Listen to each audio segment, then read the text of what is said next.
یہ 2 دن پہلے حضرت ابراہیم کو راضی کرنے کے لیے کیا کیا گیا؟ سنت ابراہیمی کو زندہ کیا گیا۔ سنت ابراہیمی کیسے زندہ ہوگی؟ ابراہیم کو قرآن پڑھ کے نہیں بخشا گیا۔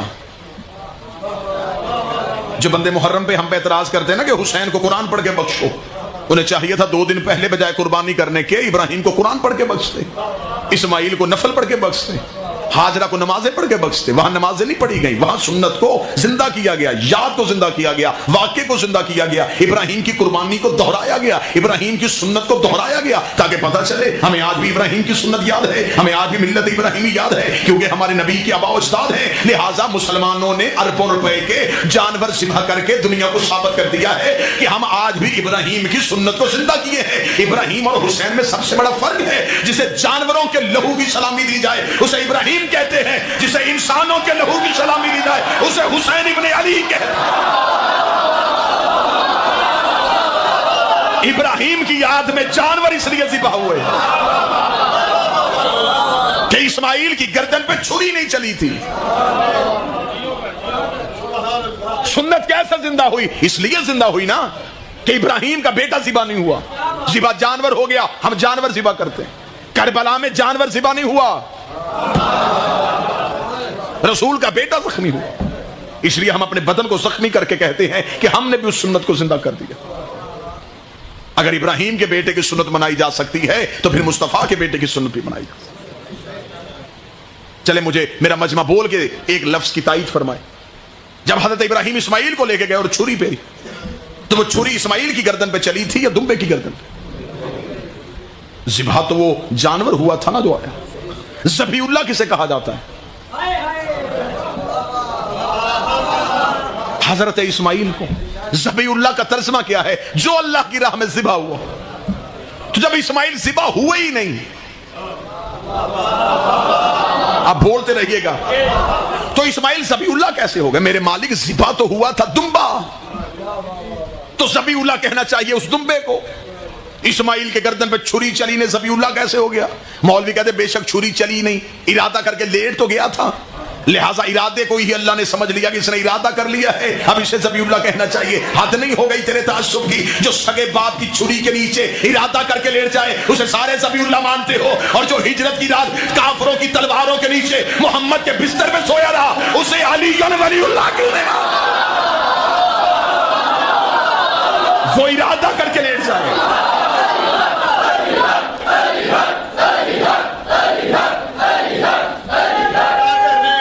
بسم اللہ سب چھری اسماعیل کی گردن پہ نہیں چلی۔ فرق ہے نبوت میں اور امامت میں۔ نبوت کا مزاج اور ہے، امامت کا مزاج اور۔ ابراہیم کے پاس نبوت تھی لیکن ابراہیم نے کہا میرے مالک میں نے امتحان دیے ہیں، مجھے ڈگری بڑھا، میرا درجہ بڑھا۔ خدا نے کہا اچھا ابراہیم اگر تیرے امتحان ہیں، تو نے آگ میں بھی چھلانگ لگائی ہے، تو نے ریوڑ بھی میری تسبیح سنتے ہوئے دیا ہے، انی جاعلک للناس اماما، ہم تمہیں انسانوں کا امام بنا دیتے۔ ابراہیم اور حسین کا فرق سمجھاؤں؟ ابراہیم صرف انسانوں کے امام ہیں، انسانیت ختم، ابراہیم کی امامت ختم۔ ہر نبی اپنے قبیلے کا نبی تھا، اپنی حدود میں رہ کے نبی رہا ہے۔ حضرت عیسیٰ کے سامنے ایک اندھا آیا، اس نے کہا کہ تیرا معجزہ سن کے آیا ہوں، مجھے آنکھیں دے۔ عیسیٰ نے اس کی آنکھوں پہ ہاتھ پھیرے، اس نے کہا میں تو ابھی بھی اندھا ہوں۔ عیسیٰ نبی نے منہ آسمان کی طرف کر کے کہا میرے مالک معجزہ واپس تو نہیں ہو گیا؟ فرمایا معجزہ واپس نہیں ہوا، بندہ بنی اسرائیل کا نہیں ہے،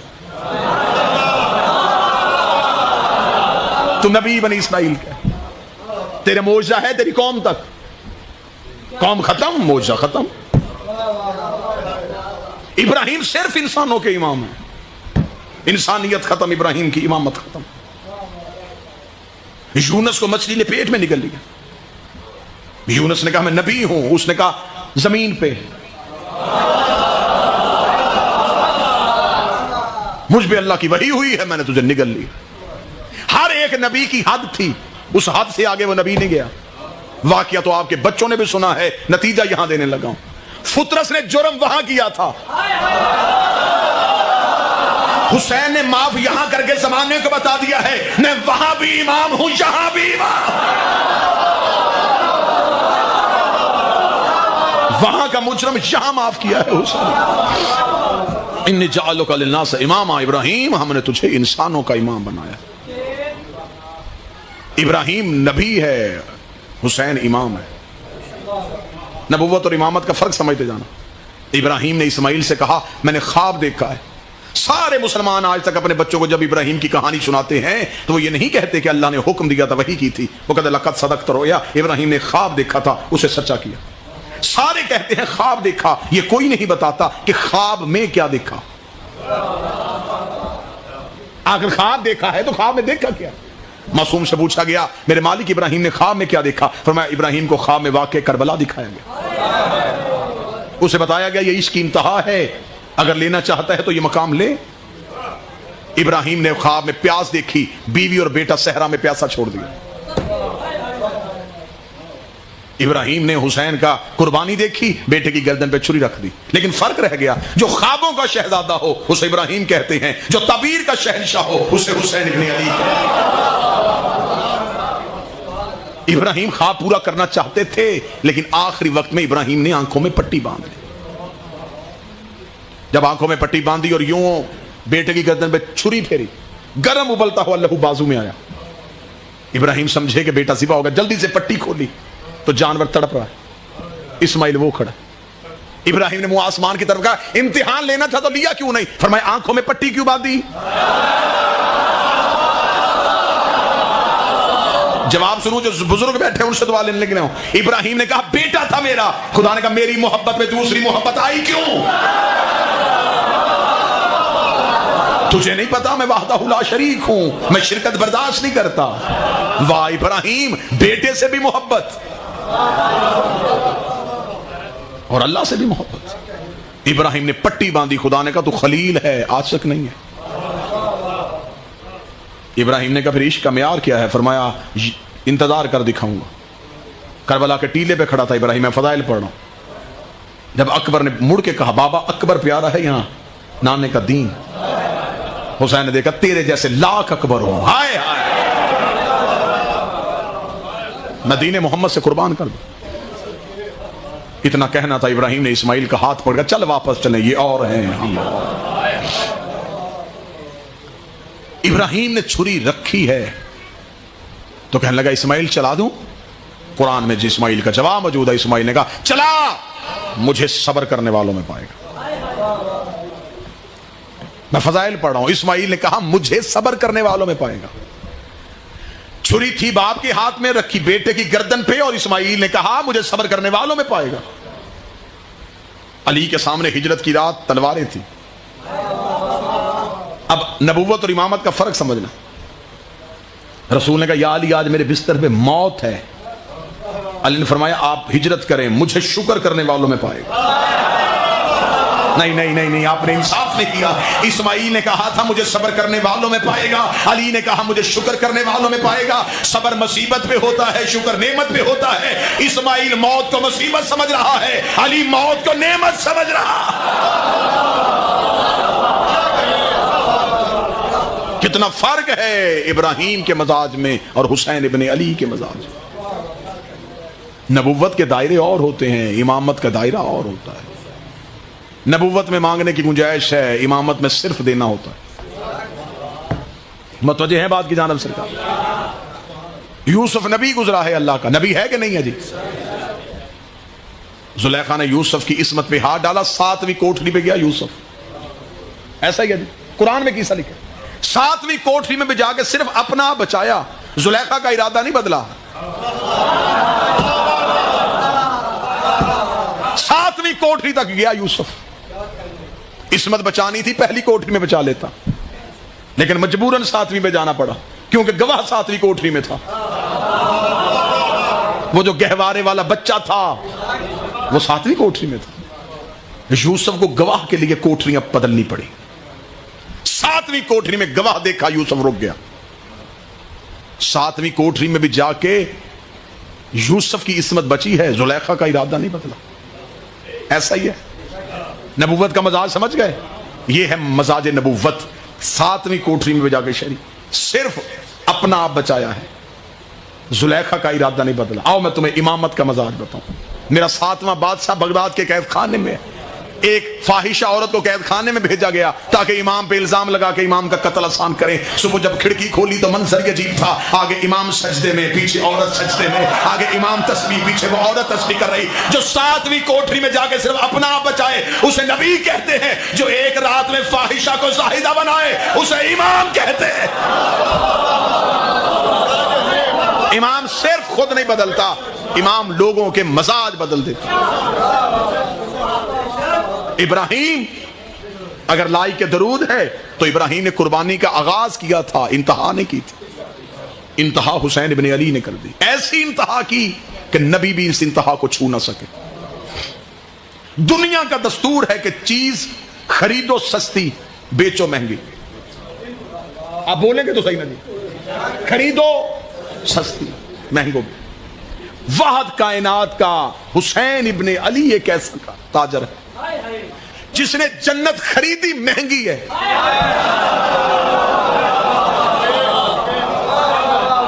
بیچی سستی. نبیوں نے امتوں سے کہا 6 ماہ کے روزے رکھو پھر جنت لے کے دیں گے, 50 نمازیں پڑھو پھر جنت لے کے دیں گے, ساری زندگی میری اطاعت کرو پھر جنت لے کے دیں گے. ہر نبی کے دور میں جنت مہنگی رہی. جنت چلتی چلتی حسین کے دور میں آ گئی. حسین نے اتنی سستی کی کہ حسین نے شب عاشور چراغ بجھا کے اپنے ساتھیوں سے کہا جنت لے لو. انہوں نے کہا ہمیں چاہیے ہی نہیں. اتنی سستی کی جنت حسین نے مومن کے ایک آنسو میں بند کر دی. ایک بندے نے امام سے پوچھا کہ مولا آنسو کتنا چاہیے؟ فرمایا ایک مچھر کا پر بھیگ جائے. ایک مچھر کے پر کے برابر ایک مومن کی آنکھ میں یاد حسین پہ آنسو آ گیا. معصوم فرماتے ہیں کہ جنت اس پہ واجب ہو گئی. جنت واجب کیوں ہوئی؟ اس لیے کہ حسین نے اللہ کا ذکر بلند کیا تھا. اللہ نے وعدہ کیا تھا اب میں تیرے ذکر کو بلند کروں گا. محرم قریب ہے, ہم رو کے حسین کا ذکر بلند کرتے. سارا دن بازار میں بندے کہہ کے لگاتے گزرے, کوئی نہیں پوچھتا کہ کیا ہوا ہے. ایک روتا ہوا گزرے, سارے پوچھتے ہیں کیوں رو رہا ہے. جب ہم روتے ہیں تو لوگ ہم سے پوچھیں یہ کیوں روتے ہیں؟ ہمارا رونا انہیں کربلا سناتا ہے. یہ گریا حسین کی عزاداری کی طرف لوگوں کو لے کے جاتا ہے. رونا بزدلی کی علامت نہیں ہے, عزاداری کی ترویج کا ذریعہ. اب پتہ چلا کہ سجاد شام کے بازار میں روتے کیوں. سجاد روتے, لوگ اکٹھے ہو کے کہتے قیدی کیا ہوا؟ سجاد کربلا سنانی شروع کر. سفر بیتا گیا, کربلا پھیلتی گئی. اتنی دور تک کربلا لے کے آ گیا کہ باپ کے قاتل کے گھر میں کھڑے ہو کے ثابت کیا ہے کہ میرا باپ حق میں. ایام عزا قریب ہیں, حسین کی عزاداری کا موسم قریب. بغیر ریا کے, بغیر نمود و نمائش کے حسین کی عزاداری کریں. وہ دور کوئی بہت پرانا نہیں ہوا جب ہمارے بزرگ چارپائیاں الٹ دیا کرتے تھے, سروں پہ مٹی ڈالتے تھے, ننگے پاؤں چلتے تھے. اب آج کی نسل چاہتی ہے کہ عزاداری میں بھی آسانی ہو, گھر میں بیٹھ کے بھی مجلس سنیں تو ہو ہی جاتی ہے. آج بچوں کو کہ بیٹا مجلس میں جا, نہیں جی میں گھر میں بیٹھ کے سن لوں گا. زہرا گھر میں نہیں آتی, صفِ عزا پہ آتی. کبھی بھی اس روش کو اپنے بچوں کے ذہنوں میں چلنے نہ دینا کہ عزاداری گھر بیٹھ کے بھی ہو سکتی ہے. مجلس کا گیٹ نہیں کھلتا, سجاد دروازے پہ بیٹھتا. میں 2 علموں کے درمیان بیٹھا ہوں, میری قوم مجھ پہ یقین کرے. میں ذمہ داری کے ساتھ جملہ کہنے لگا, میں نے خود کتاب میں پڑھا ہے جو مجلس حسین میں آتا ہے. ایک رات پہلے زینب اور سجاد اس کے گھر جاتے ہیں, رو کے کہتے کل والی مجلس میں تیرا نام آیا ہے, ہم تجھے تیرے گھر میں دعوت دینے کے لیے آئے ہیں, کل تو نے ہمارے حسین کو رونے کے لیے.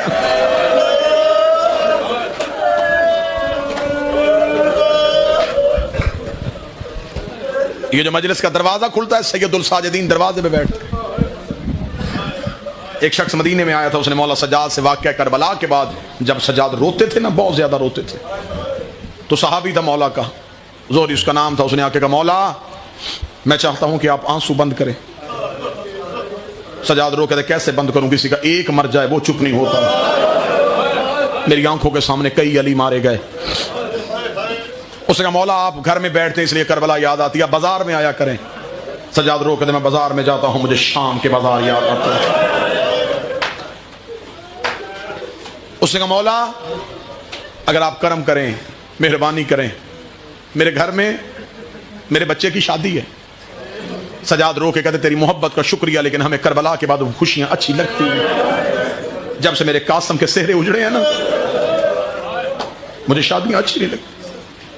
لیکن مولا ہم نوکر کیا کریں, ہماری تو حسرت ہے, مالک آپ ہمارے گھر آئیں, آؤ میں تمہیں مجلس کا فیض بتاؤں کہ مجلس کا فیض کیا ہے. مولا سجاد رو کہتے ہمیں ضرور بلانا چاہتا ہے. مالک حسرت تو بڑی ہے. سجاد کہتے پھر میری خواہش پوری کر. کہنے لگا جو کہیں گے وہ کروں گا. سجاد کہتے شادی سے پہلے اپنے گھر میں مجلس کا اہتمام کروا, میں اس مجلس میں آؤں گا. کہنے لگا مولا اس سے بڑھ کے سعادت کیا ہوگی, میرے گھر میں حسین کا ذکر ہو جائے. مولا میں مجلس برپا کرواؤں گا. سجاد نے کہا تو مجلس برپا کرے گا, میں وعدہ کرتا ہوں میں تیرے ساتھ آؤں گا, میرا باکر بھی آئے گا, ہم تیرے گھر ضرور آئیں گے. اگلا جملہ تمہاری چیخ کے لیے پڑھنے لگا ہوں. مومن خوش ہو کے جانے لگا, باہر والے دروازے پہ گیا. سجاد نے کہا واپس بولا, واپس آیا. سجاد کہتا میری ماں کہہ رہی ہے قناعت کا بندوبست کرنا, علی کی بیٹیاں بھی آ پردے کا بندوبست کرنا, زینب و کلثوم آ رہی ہیں. یہ سننا تھا. مومن تڑپ گیا, رو کے کہنے لگا جو کبھی نہیں آئیں. فرمایا جو کہیں نہیں جاتی وہ حسین کے مجلس میں جاتی. یہ جلدی سے گیا, اس نے اپنے گھر جا کے مجلس کا اہتمام کروایا, پردہ لگایا, قناعت لگائی.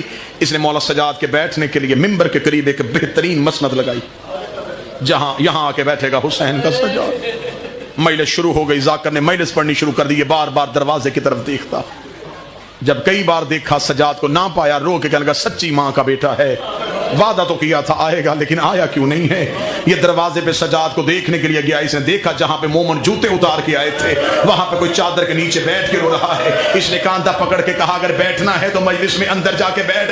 جب سجاد نے چہرے سے کپڑا ہٹایا, اس نے سجاد کا چہرہ دیکھا. آواز آئی مولا تو کب سے بیٹھا ہے؟ فرمایا جب سے پہلا عزادار آیا میں دروازے میں بیٹھا, ایک ایک کا شکریہ ادا کر رہا ہوں. تیرا شکریہ, تو غریب کو رونے کے لیے. یہ ہے حسین کے گریے کا. مجلس پڑھنے والا ذاکر چھوٹا ہو یا بڑا ہو, تم مجلس حسین میں ضرور جانا. یہ نہ دیکھنا کہ وہاں کون پڑھ رہا ہے, پرسہ دینے کی خاطر یہ سوچنا کہ وہاں بھی حسین کی ماں آئی ہے, وہاں بھی حسین کی ماں آئی. میرے 8ویں امام جس قلین پہ تم بیٹھتے ہو, اس قلین کو بیٹھنے سے پہلے چوما کرتے تھے. مولا امام رضا اتنا امیر امام تھا, لیکن مولا مجلس کے لیے دریاں خود بچھاتے تھے. نوکر آ کے ہاتھ پکڑتے, مولا ہم جو غلامی کے لیے حاضر ہیں. فرمایا نہیں, یہاں آ کے میرے دادا کے عزاداروں نے بیٹھا. اتنا پیار تھا. میں ایک ایک امام کی عزاداری پہ محنت بتاؤں تو آپ کو اندازہ ہو جس مجلس میں آ کے آپ بیٹھتے ہو اس سے ہمارے آئمہ کو پیار کتنا تھا. مولا سجاد نے جناب باقر کو وصیت میں کہا تھا کہ میں جائیداد کا ایک حصہ وقف کر رہا ہوں, منع میں عزاداری کروانا, حج کے دنوں میں حسین کا ماتم کروانا. مولا فرماتے عزاداری برپا کرو, اس لیے عزاداری کو برپا کرو جیسے دنیا غدیر بھول گئی ایسے عاشور نہ بھول جائے. محرم قریب آ رہا ہے. مدینے کے لوگ کہتے ہیں ہم نے محرم کا چاند کبھی آسمان پہ دیکھا ہی نہیں. جعفر صادق کے گھر سے رونے کی اتنی آوازیں آتی تھی, ہمیں پتہ چل جاتا تھا کہ محرم کا چاند طلوع ہو گیا.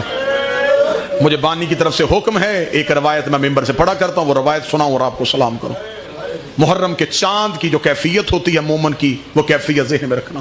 محرم کا چاند آئے, گریبان کھول لینا, چارپائیاں الٹا دینا, بیٹیوں کے کانوں سے زیور اتار دینا.